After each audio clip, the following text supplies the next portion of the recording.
Saka's.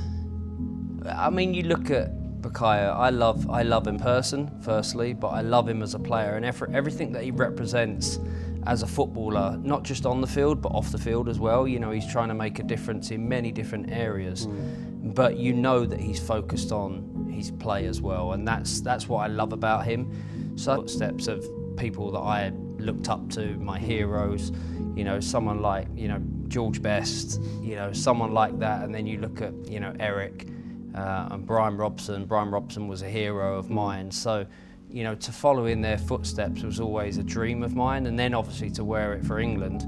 You know, he's had an unbelievable career. You know, every team that he's played for, you know, he's you know, created a legacy for himself. So, you know, I think he's been incredible, and he's played for the amount of time that he's played for.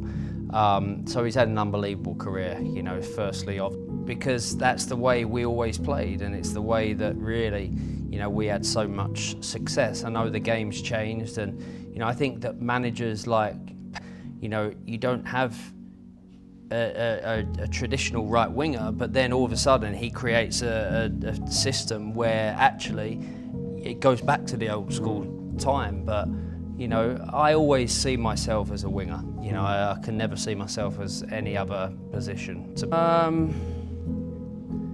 I don't know. I suppose the game has changed so much. You know, I'm one of these ex-players that actually sits there and like just get it out to the wing and put. That's really what sometimes I'm shouting at the TV for, because it's sometimes you watch games and it's screaming for you. Just want, you know, the boss used to turn around to me and say, sit on that line, and eventually the ball will come, take one touch, you know. And I'm not one of these players, and I was never one of these players to run at players and